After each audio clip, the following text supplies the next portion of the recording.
Queridas audiolectoras y queridos audiolectores, hoy les comparto una historia que no tiene consuelo ni lecciones fáciles, una historia que no avanza hacia la luz, sino que se queda detenida en ese lugar donde muchos prefieren no mirar. Juan, el apegado, así se llama esta historia, no es una historia sobre el amor, sino sobre lo que ocurre cuando alguien confunde el amor con la necesidad, cuando el vínculo se transforma en una dependencia que duele, pero a la vez se vuelve el único sentido que sostiene a quien ya no sabe quién es sin el otro. En este cuento van a encontrar a un hombre que no se golpea con el mundo, sino consigo mismo, con sus miedos, con esa idea persistente de que si lo abandonan desaparece. No esperen un cambio, no esperen redención. Aquí no se trata de corregir errores, sino de mostrarlos tal como son, de frente, con toda su incomodidad y su silencio. Quienes elijan escuchar, acompáñenme con una taza de café, una pausa honesta y el oído abierto a esa parte que a veces preferimos callar. Comencemos entonces con Juan el apegado. Capítulo 1. Mi madre respiraba como si le costara, como si cada inhalación tuviera que atravesar una piedra húmeda en el pecho. Dormía con la boca entreabierta y una toalla enrollada bajo el cuello, como si el cuerpo ya se le estuviera preparando para el velorio. Yo la observaba desde la puerta entreabierta. A veces me quedaba ahí 15, 20 minutos sin moverme, solo comprobando que siguiera viva. Si no oía el resuello, me acercaba y le ponía la mano en la frente. Nunca se despertaba, o si lo hacía, fingía que no me veía. Pero yo sabía que lo sabía. Siempre lo supo. Vivíamos solos en ese departamento que olía a sopa recalentada y ropa húmeda. Ella decía que el olor era mío, que yo traía la humedad en los zapatos, en la espalda, en la forma de hablar. Me lo decía con una mezcla de fastidio y resignación, como quien limpia una mancha que sabe que volverá. Yo tenía 32 años y dormía en el cuarto chico, el que antes era la despensa. A veces soñaba con incendiarlo todo, no por odio, sino para ver si algo, aunque fuera la pared, reaccionaba. La gente hablaba, mis primos, los vecinos, hasta el panadero. Ese ya no se va de la casa, decían, como si fuera un mueble atornillado al suelo. Y yo sonreía, pero por dentro me imaginaba con un hacha en la mano, no para matar, sino para cortar la cuerda invisible que me ataba a mi madre, a su sombra, a su forma de pronunciar mi nombre como si fuera una obligación. Una vez traté de irme, alquilé una pieza en otra comuna. Me duró un mes, no podía dormir, me daban taquicardias, lloraba en el baño con el agua abierta para que nadie escuchara. Soñaba que ella se caía, que se quedaba sin aire, que me llamaba y yo no contestaba. Una noche me senté en el suelo y me abracé las piernas. Me dije, no se trata de ella, se trata de ti. Pero no me creí ni una palabra. Al día siguiente volví. Golpeé la puerta. Ella abrió como si no le sorprendiera. Me sirvió sopa.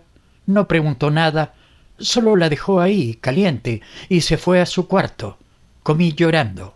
A veces me trataba como a un hijo enfermo. Me preguntaba si me había lavado los dientes, si me había puesto la bufanda, pero en otras ocasiones me hablaba como si yo fuera su esposo, su sombra, su castigo. Me decía que los hombres no sirven para nada, que por algo mi padre se había ido, que yo era igual. Yo la escuchaba sin decir nada. Y después, cuando ella se dormía, me quedaba en la cocina hasta tarde, mirando el reloj de pared que hacía un tic-tac lento, como si también le costara seguir. Nunca la abracé, nunca me abrazó. No era ese tipo de madre, era de las que sirven sopa en silencio y te revisan la temperatura tocándote la frente con la muñeca. A veces pienso que si me hubiera abrazado una sola vez, quizás todo sería distinto, pero tampoco estoy seguro. Capaz habría sido peor. Capaz eso me habría matado de verdad. Una noche soñé que se moría. Estaba tendida en su cama con la boca abierta y los ojos cerrados. Yo me acercaba y le tocaba el cuello. No había pulso. Me desperté con el pecho apretado y llorando como un niño. Al día siguiente le llevé flores. Ella no dijo nada. Me miró como si estuviera loco.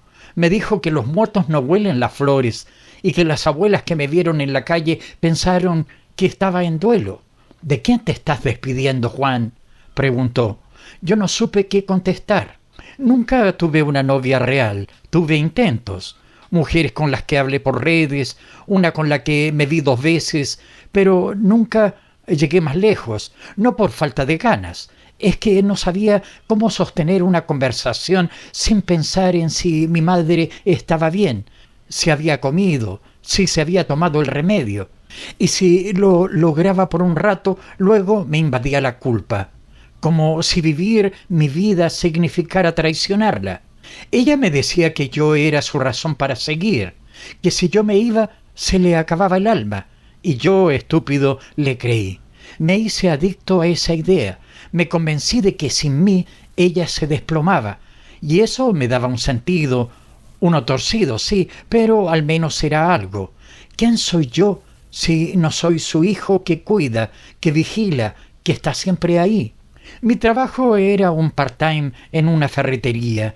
Me gustaba porque nadie me exigía nada. Llegaba, ordenaba unos clavos, unas brochas, me tomaba un café y volvía a casa. Mis compañeros me decían el callado. Uno una vez me preguntó si tenía hijos. Le dije que no, pero no supe por qué lo dije, como si tuviera 80 años. A veces pienso que nunca fui joven, que nací cansado. Empecé a escribir, no cuentos, listas, cosas que hacía por ella: lavarle la ropa, cocinarle, ir a la farmacia, escucharla quejarse, hacerle compañía. Un día encontré una de esas listas en la lavadora, toda deshecha.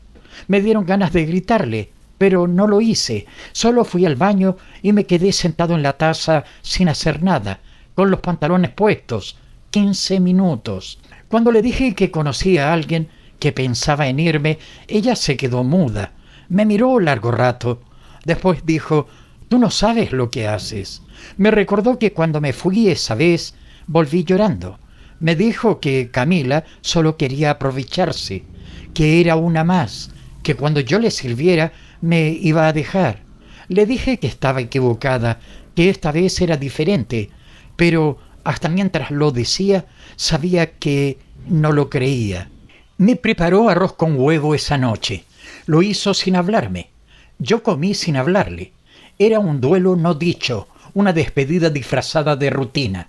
Cuando terminé, ella me retiró el plato. No me dijo nada, pero mientras caminaba hacia la cocina vi que le temblaban las manos, y eso me rompió más que cualquier palabra.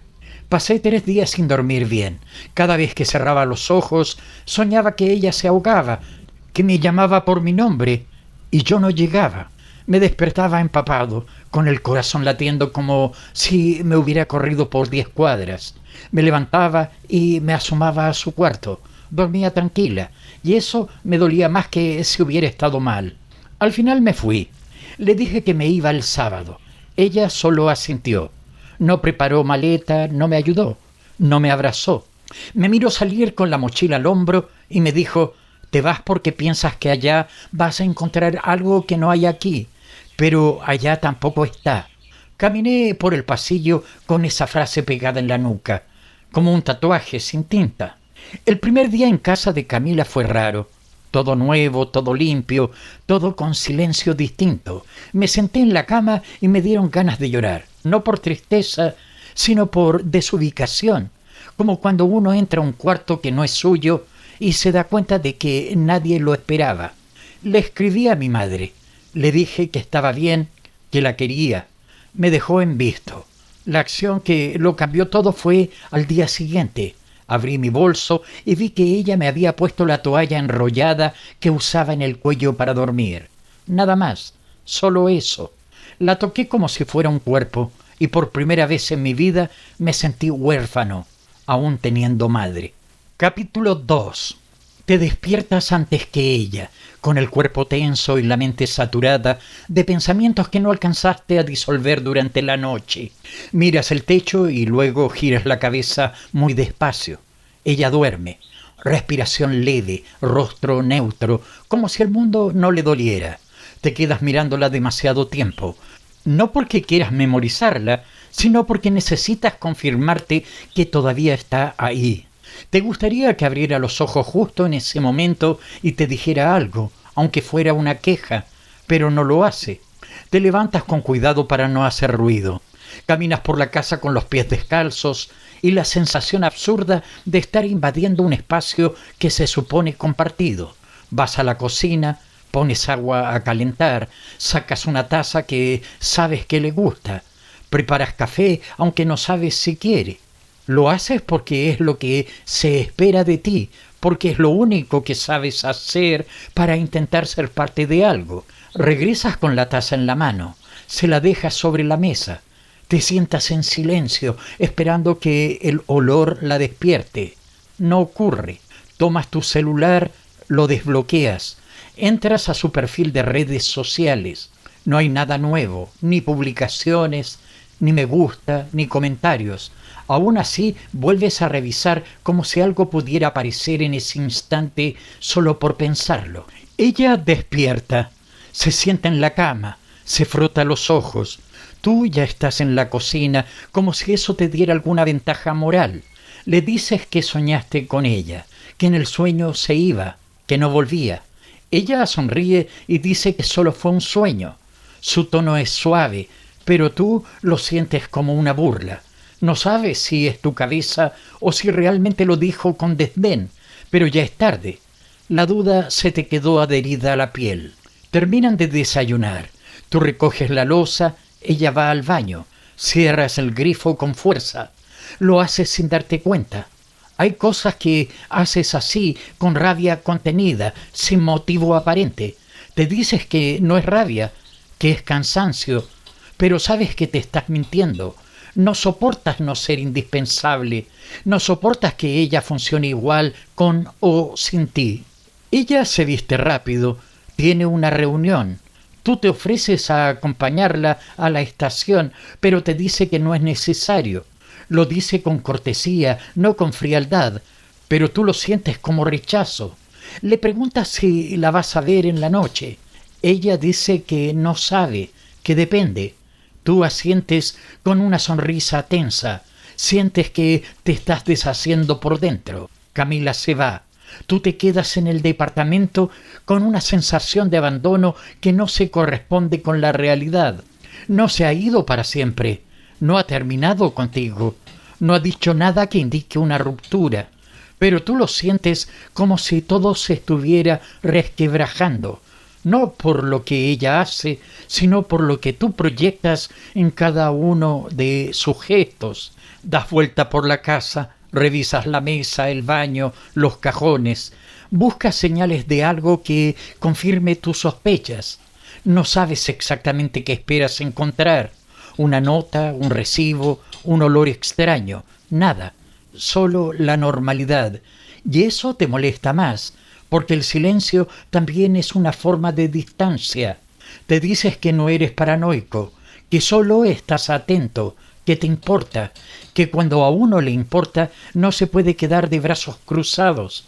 Tomas su celular, conoces la clave, lo desbloqueas, miras los contactos, revisas las fotos. No hay nada que indique una traición, pero tú igual encuentras motivos para sospechar, como si tu cabeza no necesitara pruebas, solo excusas. La acción molesta ocurre sin pensarlo demasiado. Te mandas por correo todos sus contactos, te anotas los números que no reconoces, tomas fotos de las últimas conversaciones, te justificas diciéndote que es por si acaso, por si un día desaparece y tienes que buscarla, por si algún día alguien te dice que no la conocías tanto como creías. Después de eso te quedas un rato quieto, sentado en el sofá. Te da vergüenza, pero no lo suficiente como para arrepentirte. Sabes que vas a volver a hacerlo. Sabes que si ella no te diera razones, igual inventarías alguna, porque lo tuyo no es control, es miedo, pero disfrazado de cuidado, de amor exagerado, de responsabilidad emocional malentendida. Llega la tarde y vuelves a revisar el celular. No hay mensaje, no hay "ya voy en camino". Te quedas mirando la pantalla como si eso pudiera obligarla a escribir. Te da por pensar que está con alguien más, que se está riendo con alguien, que le está contando lo torpe que eres, lo necesitado. Esa idea te lastima, pero también te excita, porque en ese escenario al menos sigue hablando de ti. Cuando por fin llega, no dices nada. Estás en la cocina. Ella entra, te dice hola con suavidad y tú respondes sin entusiasmo. Sientes que ella nota tu tono, pero no dice nada. Se sienta, prende la televisión. Tú te quedas parado mirándola de reojo. No sabes cómo empezar a hablar. No quieres pelear, pero tampoco quieres fingir que estás bien. Esa noche, mientras se lava los dientes, le dices que la sientes distante. Ella no responde de inmediato. Termina, se seca la boca, te mira y dice: «Estás exagerando, Juan». No lo dice enojada, lo dice con cansancio, y eso te deja sin palabras, porque tú no quieres cansarla. Quieres que se quede, que te necesite, que no pueda estar lejos de ti. Te acuestas antes que ella, finges que estás dormido, sientes cuando apaga la luz, cuando se acomoda en la cama, lo hace de espaldas, te quedas ahí, en la oscuridad, preguntándote si todo esto va a durar, si ella va a quedarse, si tú vas a poder sostenerte sin pedirle que te salve todos los días. Te acuerdas de tu madre, de la forma en que te decía que sin ti no era nada, y ahora tú repites el mismo discurso, pero al revés. Ahora eres tú el que no sabe existir solo, y te repites frases absurdas como: «Si yo la amo, ¿por qué no me ama más?». O peor aún, «Y si me ama, ¿por qué no se nota?». En la madrugada despiertas, ella no está en la cama, te levantas con el corazón acelerado, vas a la sala, está ahí mirando su celular, la lucecita azul le ilumina la cara, no nota que la observas, no dice nada, vuelves a la cama y te tapas hasta la cabeza, te quedas con el corazón encogido, como si te hubieran tirado desde un piso alto sin darte aviso. Y mientras te acomodas en la oscuridad, te dices algo que no sabías que pensabas. Yo no quiero que ella me ame, yo quiero que me pertenezca. Y apenas lo piensas, te arrepientes, pero no lo suficiente. Capítulo 3. Juan empezó a despertarse antes del amanecer, aunque ya no ponía alarmas. Simplemente se le abrían los ojos con esa sensación de que algo estaba a punto de salir mal. Se quedaba acostado, mirando cómo el cielo pasaba de negro a gris, a celeste, sin moverse, sin pensar en nada útil. Tenía la impresión de que si se levantaba antes que Camila, al menos podía preparar el ambiente, borrar cualquier huella de ansiedad. Quería que ella lo viera funcional, disponible, sin que se notara la urgencia. Había dejado de hablar con sus pocos amigos, no porque le hicieran daño, sino porque empezaba a hacerle preguntas. ¿Todo bien con Camila? ¿Sigues sin trabajar? ¿Te ves feliz? Juan no sabía cómo responder a nada, y prefería no contestar antes que mentir. Pero el silencio tampoco lo salvaba, solo lo dejaba más solo. A veces salía a caminar cuando Camila estaba en el trabajo. No tenía un rumbo, solo daba vueltas por calles tranquilas, sin tiendas ni escuelas. Le gustaba pensar que nadie lo reconocía, que podía desaparecer un rato sin consecuencias. En una de esas caminatas encontró un banco de plaza frente a un muro rayado. Empezó a ir ahí seguido. Se sentaba y se quedaba quieto por horas. No pensaba en nada concreto. Solo sentía que el mundo podía seguir sin él. En casa todo seguía igual, pero con una tensión que no tenía nombre. Camila llegaba cansada, comía poco, se encerraba en su pieza a leer, a revisar el celular, a estar en silencio. Juan se ofrecía a prepararle la comida, a servirle el té, a lavar la loza. Ella le agradecía, pero sin entusiasmo. Eso lo mataba. Prefería el conflicto al desinterés, porque al menos el conflicto le daba un lugar. Una tarde Juan intentó hacer una broma, algo sobre cómo ella lo estaba dejando de querer. Lo dijo riendo, pero con los ojos aguados. Camila lo miró sin reír. Le dijo: «No tengo cabeza para broma, Juan». y volvió a mirar su pantalla. Él se quedó callado. No supo si lo había dicho en serio o en automático, pero el efecto fue el mismo, un golpe sin mano. Empezó a escribir cartas que no enviaba.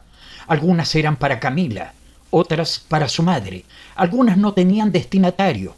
Las dejaba en el cajón de los calcetines donde nadie miraba. En ellas decía cosas que no podía decir en voz alta. Confesaba que tenía miedo, que no sabía cómo se vivía sin depender de alguien, que sentía que si nadie lo necesitaba simplemente dejaba de tener forma. Una vez Camila abrió ese cajón buscando algo. Juan se paralizó. Sintió que su secreto quedaba al descubierto, pero ella sacó un par de calcetines y cerró sin notar nada. Él respiró aliviado y al mismo tiempo decepcionado. Parte de él quería que ella leyera esas cartas, que entendiera lo mal que estaba, que lo salvara, pero la otra parte sabía que eso no pasaría. La rutina empezó a comérselo. Se levantaba, preparaba el desayuno, limpiaba la cocina, barría, lavaba ropa, cocinaba algo simple. Cuando Camila llegaba, él ya había hecho todo, pero no había felicitaciones, no había reconocimiento, solo un gracias dicho al pasar. Juan se repetía que el amor no se demuestra con palabras, pero sabía que mentía. Lo que le dolía no era la ausencia de cariño, sino la sensación de ser invisible. Una noche se le ocurrió prepararle una sorpresa. Compró velas, cocinó pasta, puso música suave. Camila llegó tarde. Entró y miró la escena con cara de extrañeza. «¿Qué es esto?», preguntó.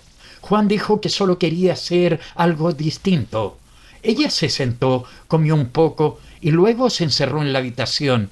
No dijo si le gustó, no dijo nada más. Juan se quedó sentado frente al plato frío, sin saber si debía enojarse o rendirse.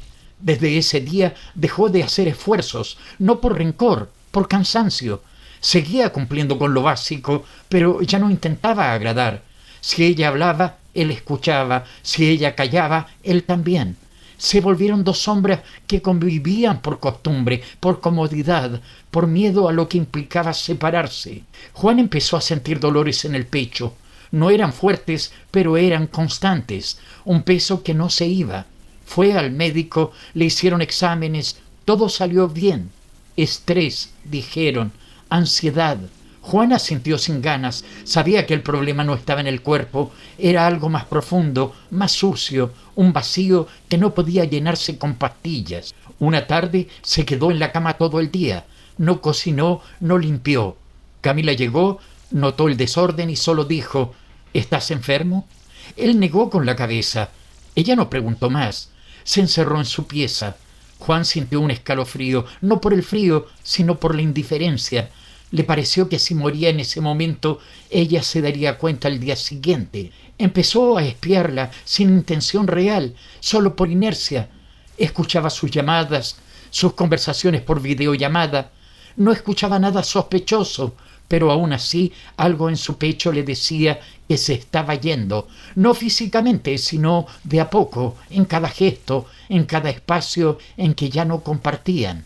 La acción inquietante ocurrió una noche en que Camila dormía profundamente. Juan se levantó, fue a la cocina, tomó un cuchillo y lo llevó hasta el cuarto.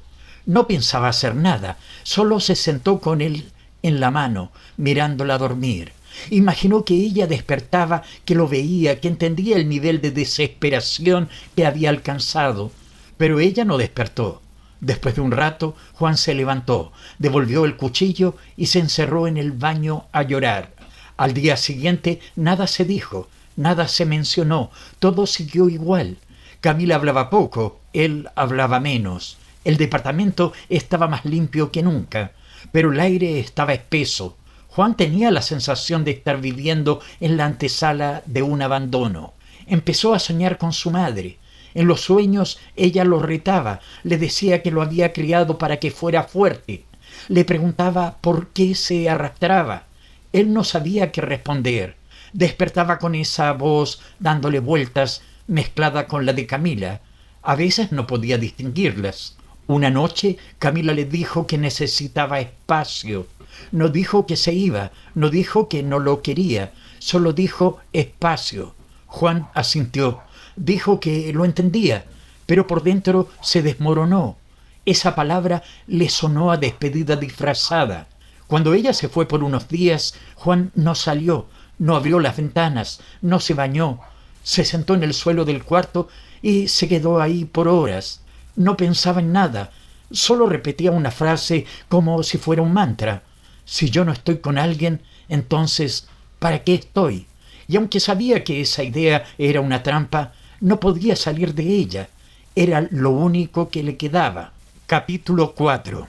Te levantaste tarde con la boca seca y los ojos irritados. No sabías si era por la falta de sueño o por esa sensación constante de que algo anda mal y tú no sabes qué es. El departamento estaba en silencio. El refrigerador sonaba como un animal dormido. Las cortinas no se movían. La luz entraba sin permiso, sin suavidad. Caminaste hasta la cocina y abriste la llave del agua como si eso pudiera sacarte del letargo, pero no lo hizo. Estuviste solo 3 días. Camila dijo que necesitaba espacio. No lo gritó, no lloró, no pidió disculpas, solo dijo la frase y se fue. Tú te quedaste con una mochila medio vacía en la puerta, sin saber si era una pausa o el inicio de la desesperación definitiva. Desde entonces no contestaba a tus mensajes, solo un estoy bien, no insistas. Eso fue todo, eso era todo. Pasaste el primer día sin hacer nada, no comiste, no limpiaste, no pensaste, solo estabas ahí como una presencia sin voluntad. El segundo día lloraste un poco, pero no sabías si era por ella o por ti. En realidad no sabías si había diferencia. El tercer día despertaste con una idea fija. Tenías que demostrarle que no estabas solo, que podías seguir sin ella. Mentiste con torpeza. Subiste una foto vieja a redes, una comida, un paisaje. Nadie reaccionó, como si todos entendieran que era una mentira. Te llamaron de casa de tu hermana. Te preguntaron si necesitabas algo. Dijiste que no, que estabas trabajando. Ella no creyó nada, pero no te desmintió. Te ofreció pasar a verte. Dijiste que mejor no. No querías testigos, no querías ser observado en tu ruina. Era mejor quedar como alguien distante que como alguien a punto de derrumbarse frente a una taza de té. Volviste a soñar con tu madre. Esta vez no te hablaba, solo te miraba. En el sueño, ella estaba sentada al borde de tu cama, con las manos cruzadas sobre las rodillas, observándote como si no entendiera en qué te habías convertido. Te despertaste con una mezcla de culpa y ternura. La llamaste, no contestó. Pensaste que ya ni siquiera le importabas. Durante la tarde te paraste frente al espejo del baño y te hablaste a ti mismo. Dijiste, tú puedes salir de esto, no necesitas a nadie. Luego te reíste, no por humor, sino porque sonaba ridículo. Sabías que sin alguien cerca simplemente te evaporabas, no porque te faltara capacidad, sino porque te sobraba vacío. El amor no era compañía para ti, era sustancia. Sin eso te deshacías. Te aferraste a los recuerdos con Camila como si fueran fotografías impresas en papel barato. La forma en que cruzaba las piernas, cómo se recogía el cabello antes de lavarse la cara, su forma de decir ya vuelvo, como si eso significara más de lo que parecía. Te los repetiste como una oración, como si al recitarlos ella fuera a aparecer, a tocarte el hombro, a decirte aquí estoy, idiota. Te repetiste la pregunta que más te dolía. Si yo la quiero, ¿por qué se fue? Y después otra peor. ¿Y si no era amor lo que yo sentía? ¿Por qué te diste cuenta de que lo que más te dolía no era su ausencia, sino no saber qué hacer contigo? Cuando ella estaba, tú eras alguien que preparaba la cena, que la escuchaba hablar, que se sentaba a su lado. Ahora solo eras un tipo en pijama que olía mal y tenía los labios partidos. Encendiste la televisión solo para que el sonido llenara la casa. Ni siquiera mirabas, solo escuchabas las voces como si fueran gente que aún no te abandonaba. Cambiaste de canal 20 veces. Nada te interesó. Volviste a quedarte en silencio, con los ojos abiertos, sintiendo cómo pasaban las horas, como agua sucia por una cañería rota. La acción perturbadora vino sin aviso. Abriste un cajón y encontraste una bufanda de Camila. Te la pusiste. Olía a su champú. Caminaste por la casa con ella al cuello. Te sentaste en su lado de la cama. Hablaste como si ella estuviera ahí. Dijiste frases que ella solía decir. Respondías con tu voz. Jugaste a ser ella y tú al mismo tiempo. Después de un rato te diste cuenta de lo que estabas haciendo y rompiste a llorar. Te fuiste a la ducha sin quitarte la bufanda. El agua cayó sobre ti, tibia. La tela se empapó. El olor se diluyó. Te quedaste ahí parado sin moverte, como si esa fuera una forma válida de castigo. No sabías si querías sentir culpa, rabia o tristeza. Lo único que sabías era que todo se había mezclado dentro de ti en una masa espesa y gris. Saliste del baño con la toalla al cuello y una nueva pregunta clavada en la cabeza. ¿Y si esto ya no se puede arreglar? No la relación, tú. ¿Y si ya no hay forma de estar bien aunque ella vuelva? Te sentaste en el suelo y pensaste que tal vez ese era el fondo, pero no lo era. Aún te quedaba espacio para seguir cayendo. Buscaste la caja donde guardabas las cosas importantes. Entre ellas, una foto tuya de niño. Estabas con tu madre en la playa. Ambos sonreían. Te quedaste mirándola largo rato. Era la única foto donde alguien te abrazaba sin que lo pidieras. La guardaste otra vez sin mirar el resto. No querías más pruebas de que antes eras alguien distinto. En la noche comiste arroz frío con atún directo de la lata. No porque no pudieras cocinar, porque no tenía sentido. Pensaste que el acto de cocinar implicaba esperar a alguien. Y tú ya no esperabas a nadie, no porque no quisieras, sino porque estabas aprendiendo que esperar también duele. Te acostaste con la luz apagada y la radio encendida. Una emisora hablaba sobre temas que no entendías, pero las voces te ayudaban a no pensar. Intentaste dormir, no pudiste. Cerrabas los ojos y veías su espalda alejándose, su forma de cerrar la puerta sin apuro, su voz diciendo que necesitaba espacio. Te dijiste, mañana será distinto, pero sabías que no. Lo decías solo para que la frase flotara un poco en la oscuridad y te hiciera compañía. Era una mentira piadosa que te lanzabas a ti mismo para no terminar de romperte. En la madrugada recibiste un mensaje de ella. Decía, no sé qué va a pasar, pero necesito tiempo. Te quedaste mirando esa línea de texto como si fuera una oración sagrada. No respondiste, no porque no quisieras, sino porque no sabías cómo escribir sin suplicar.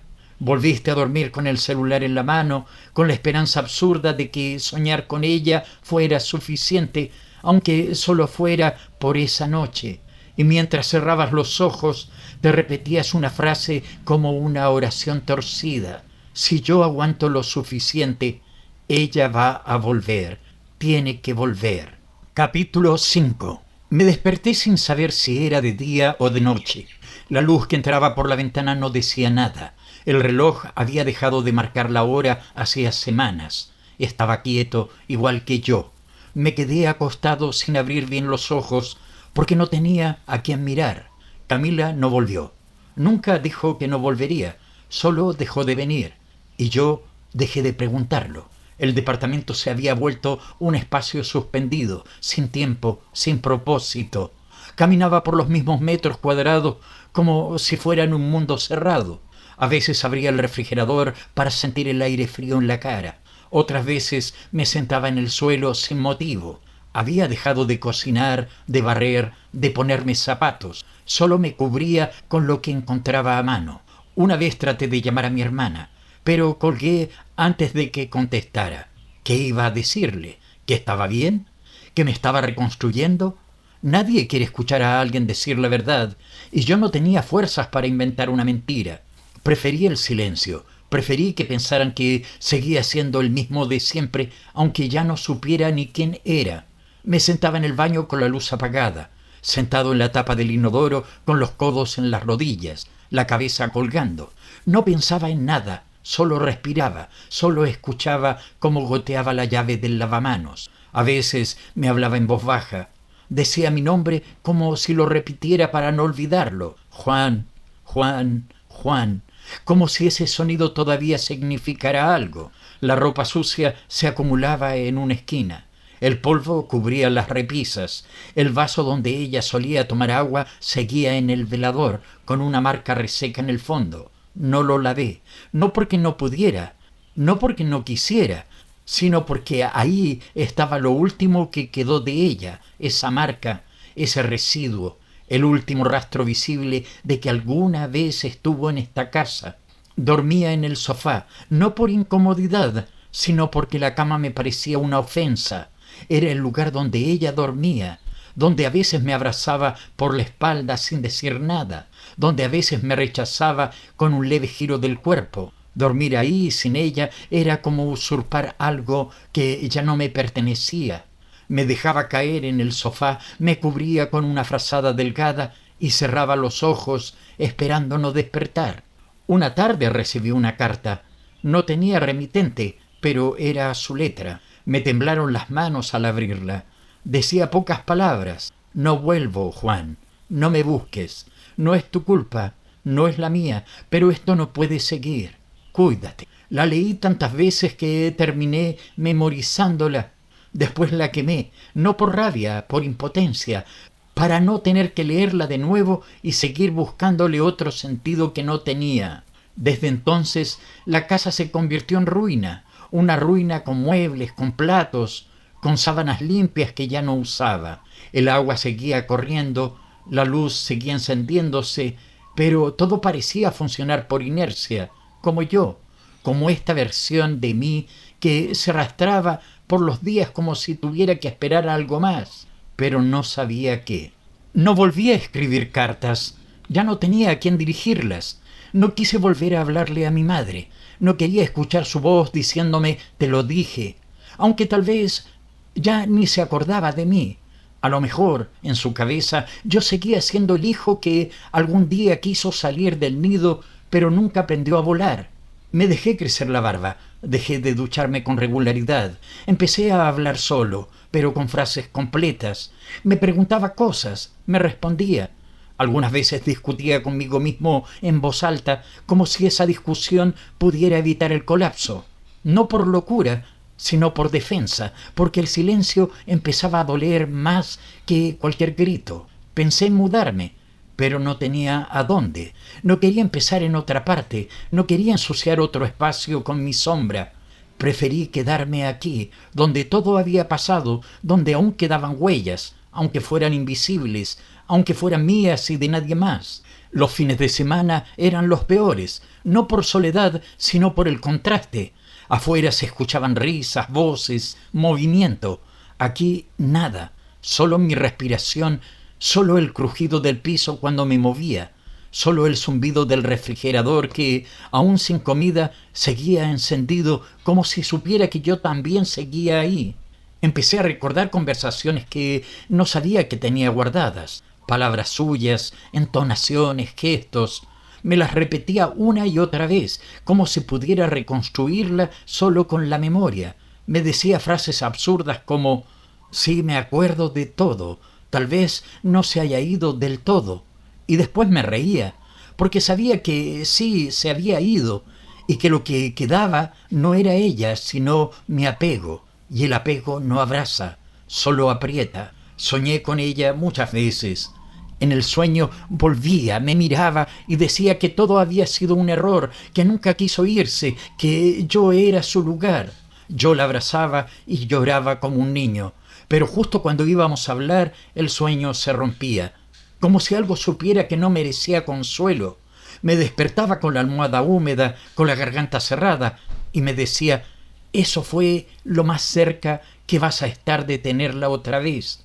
La realidad no tiene matices cuando estás solo, no hay testigos, nadie confirma que existes.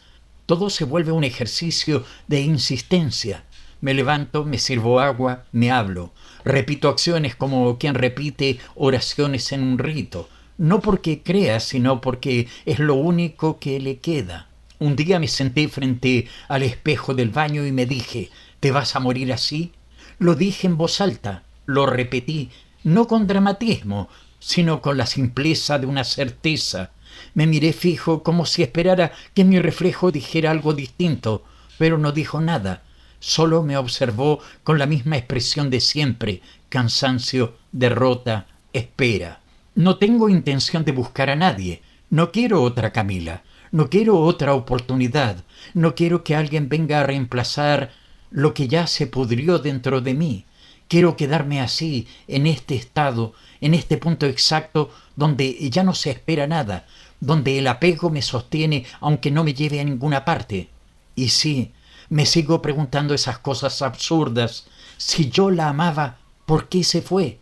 Si todo lo hice por ella, ¿por qué no fue suficiente? Si estaba ahí cada día, si le serví la comida, si la escuché, si no la dejé, si la esperé, ¿por qué me dejó? Y después de hacerme todas esas preguntas, me quedo callado, porque ya sé que no hay respuesta, porque el amor que se da para no estar solo no es amor, es miedo con forma de ofrenda. Ahora me siento en el suelo, con la espalda contra la pared, escribiendo en este cuaderno que no sé por qué no he quemado. El bolígrafo tiembla en mi mano, no por frío, sino por la fatiga. Ya no hay mucho más que decir, ya no tengo a quien decírselo, pero escribo porque todavía queda un poco de voz dentro de mí, aunque ya no sirva para hablar. Me repito a mí mismo que voy a estar bien, pero sé que es mentira. Me digo que mañana puede ser distinto, pero ya no lo creo. Me digo que tal vez un día ella va a volver, y aunque ya no lo deseo, sigo imaginándolo, porque a veces lo único que me mantiene vivo no es la esperanza, sino el hábito de esperarla. No hay redención, no hay aprendizaje, no hay vuelta. Solo este yo quebrado que aprendió a respirar en el vacío que ella dejó y que sigue repitiéndose como si eso fuera suficiente. Yo la quería, yo la quería, yo la quería. Y en el fondo, muy en el fondo, sé que lo único que he amado con fuerza real es la sensación de estar aferrado a alguien. No importa quién, no importa cómo, lo importante es no soltar, porque si suelto, desaparezco, y aún no estoy listo para desaparecer.